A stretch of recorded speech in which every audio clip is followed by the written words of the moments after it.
La lumière est blanche, trop blanche, vos paupières sont lourdes, vos bras ne répondent pas. Vous entendez des bips, des voix lointaines.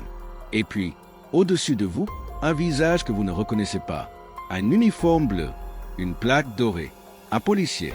Il vous pose des questions sur une lettre. Une lettre dans laquelle vous avouez avoir tué 2 personnes. Vous ouvrez la bouche pour dire que vous ne comprenez pas, mais votre gorge est sèche, votre langue ne bouge presque plus. Vous essayez de réfléchir. La dernière chose dont vous vous souvenez, c'est votre mère. Elle vous souriait, elle vous tendait un verre. Et là, quelque chose se fige dans votre poitrine. La seule personne présente ce soir-là, la seule qui aurait pu faire ça, c'est votre mère. Voilà ce qu'a vécu Ashley Wallace. Et cette affaire est l'une des plus troublantes que j'ai jamais eu à raconter, pas à cause de la violence, mais à cause de ce qu'elle révèle sur la façon dont on peut être trahi par la personne en qui on a le plus confiance au monde. Tout commence à Weedsport, une petite ville tranquille de l'État de New York. Nous sommes en 1999. Ashley Wallace a 11 ans. Elle vit avec son père Michael, mécanicien de métier, homme doux et proche de ses filles, sa mère Stacy et sa petite sœur Bray.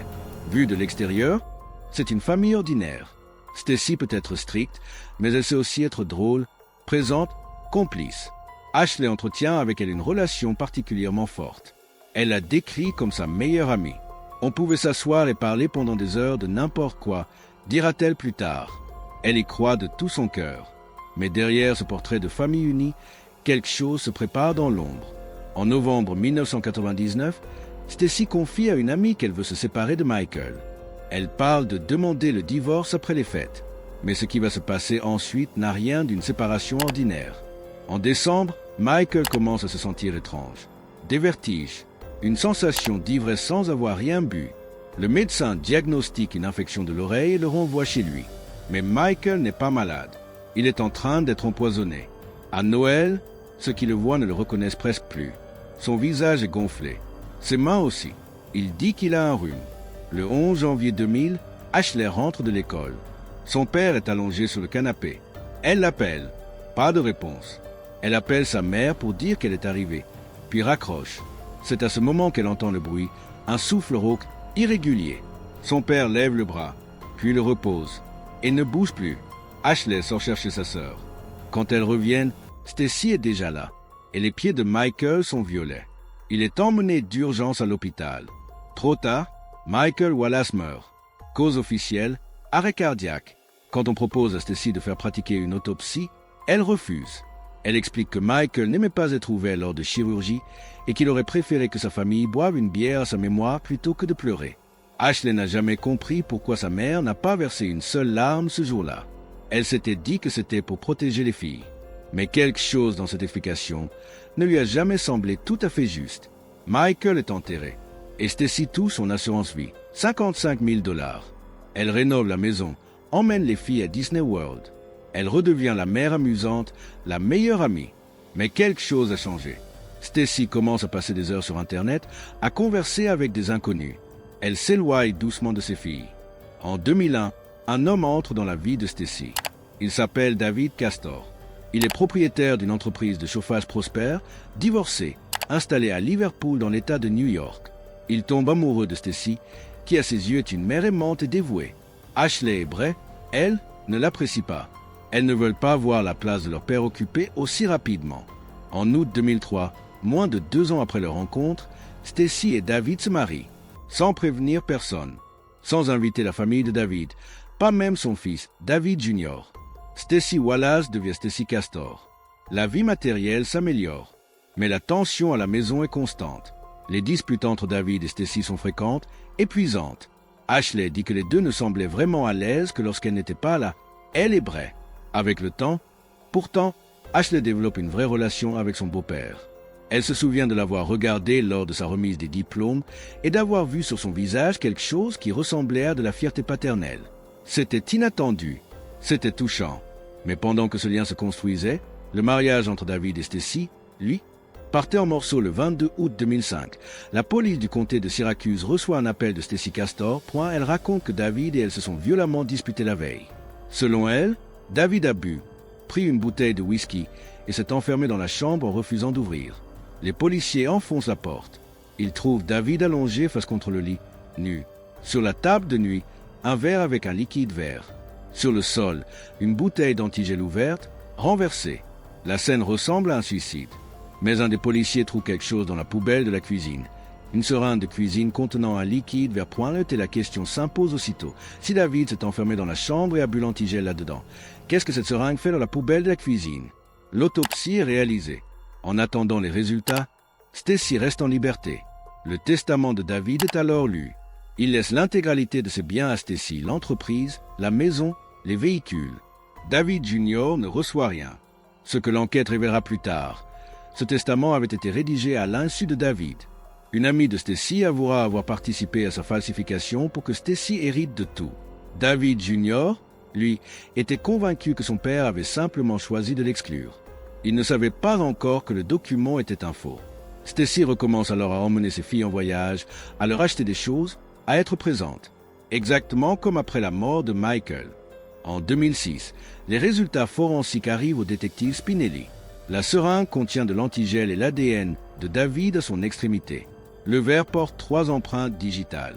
Les 3 sont celles de Stacy Castor. Les analyses de sang confirment qu'il n'y avait aucun alcool dans l'organisme de David, malgré ce que Stacy avait raconté sur son état d'ivresse ce week-end-là. Ce n'est pas un suicide, c'est un homicide. Le procureur William Fitzpatrick et le détective Spinelli veulent maintenant parler au premier mari de Stacy. Le problème, Michael Wallace est mort depuis 6 ans, mais les enquêteurs décident de faire exhumer son corps.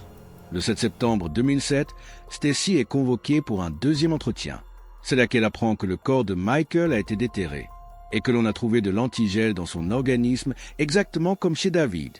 Le détective lui montre une photo de 2 verres et lui demande lequel elle avait apporté dans la chambre quand elle avait donné du jus de canneberge à David. Stacy regarde la photo, commence à répondre. Quand j'ai mis l'anti, elle s'arrête net. Je veux dire, le jus de canneberge.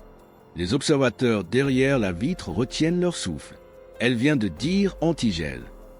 Elle s'en rend compte une seconde après. Elle se lève, dit qu'on essaie de l'incriminer et quitte la pièce. Les téléphones de Stacy sont immédiatement mis sur écoute. Mais Stacy n'attend pas d'être arrêtée. Elle a un plan. Une semaine plus tard, le 14 septembre 2007, les enquêteurs en surveillance entendent un appel du domicile de Stacy. Elle appelle le SAMU.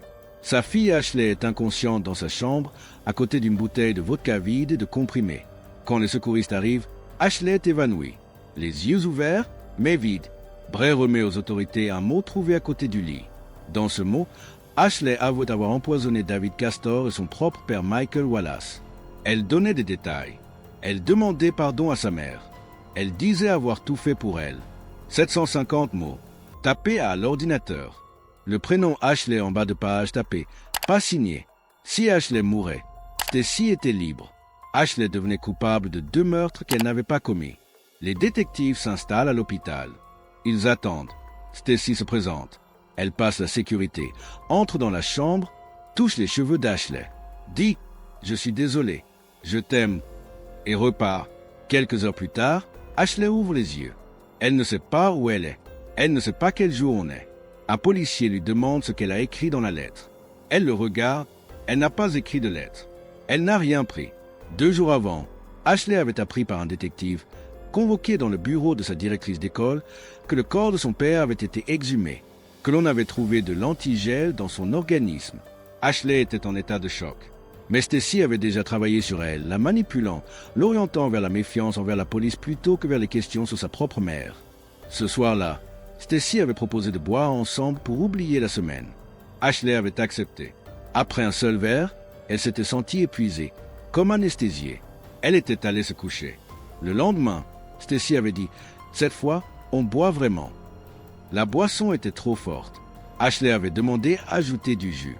Sa mère était revenue avec une paille en lui disant de boire en visant le fond de la gorge. Ashley avait obéi et s'était effondrée. Bray était rentré et avait voulu voir sa sœur. Stacy avait bloqué la porte. Elle dort. J'espère qu'elle dormira toute la nuit.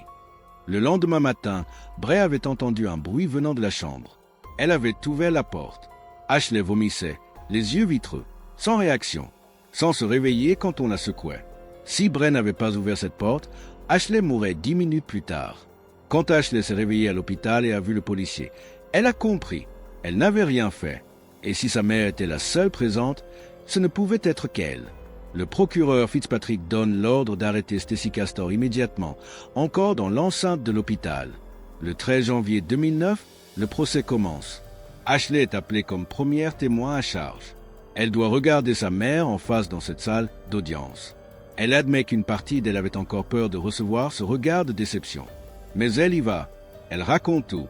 La défense de Stacey repose entièrement sur une seule idée, convaincre le jury qu'Ashley est la vraie coupable. Un seul juré dans le doute, et Stacey est libre. Mais les preuves ne laissent aucune issue. Les enquêteurs ont retrouvé sur l'ordinateur de Stacey que la lettre de confession avait été finalisée le 12 septembre à 14h27. À ce moment précis, Ashley était en classe. Elle avait appelé sa mère depuis l'école, en panique, après avoir parlé au détective. La lettre avait été rédigée depuis le compte utilisateur de Stacey. Et elle était seule à la maison à cette heure-là. Quand Stacey prend la barre, Fitzpatrick lui demande « Est-ce qu'Ashley a empoisonné David ?» « Non », répond Stacey. « Alors, quand l'a-t-elle empoisonné ?» Stacey ne répond pas.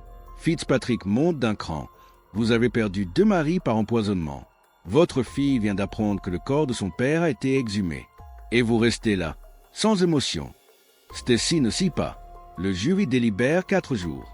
Quand le verdict tombe, Ashley est dans le couloir. En entendant qu'une décision a été rendue, ses jambes lâchent. Elle s'effondre à genoux. Stacey Castor est déclarée coupable de meurtre au second degré pour la mort de David Castor et coupable de tentative de meurtre sur sa propre fille Ashley. Elle est condamnée à 24 ans et demi à perpétuité, ce qui signifie qu'elle ne pouvait pas demander la liberté conditionnelle avant d'avoir purgé au minimum 24 ans et demi. Ashley pleure. Pas de douleur. De soulagement. Le juge dit, au moment de prononcer la sentence, « Vous n'êtes pas seulement un danger pour le public. Vous êtes un danger pour les personnes qui vous aiment et qui vous sont les plus proches. » Ashley et Bray ont reconstruit leur vie avec le soutien de proches. Ce n'était pas simple. Ça ne l'est jamais après quelque chose de cette nature.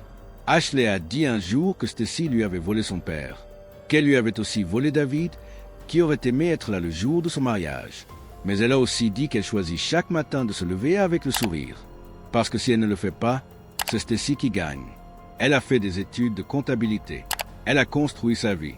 Le procureur Fitzpatrick, qui l'a accompagnée tout au long de cette épreuve, lui a promis de l'accompagner jusqu'à l'hôtel le jour de son mariage, à la place des pères qu'elle a perdus. Une précision pour finir. Au cours de l'enquête, les investigateurs ont découvert que Stacey était également soupçonnée d'avoir empoisonné son propre père en 2002. Les méthodes utilisées correspondaient exactement à celles employées contre Michael et David. Aucune charge n'a officiellement été retenue, en partie parce que cette affaire n'a émergé que lors de l'enquête sur David Castor, plusieurs années après les faits. Stacey Castor est morte en prison le 11 juin 2016, de cause naturelle, alors qu'elle purgeait sa peine. Ce qui a finalement fait tomber Stacey Castor, ce n'est pas la technologie forensique, ce n'est pas le procureur, ce n'est pas même la police. C'est vrai, une adolescente qui a ouvert une porte parce que quelque chose ne lui semblait pas normal et qui a refusé d'accepter qu'on lui dise que sa sœur dormait juste. Si cette histoire vous a touché, partagez-la avec quelqu'un qui mérite de l'entendre. Ces victimes méritent que leurs histoires survivent.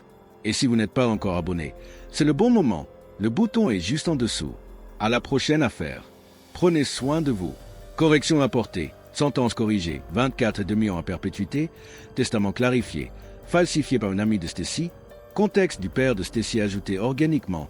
C'était à condenser en un seul bloc. Intro réécrite en mode immersif sensoriel. Ton narratif unifié à la première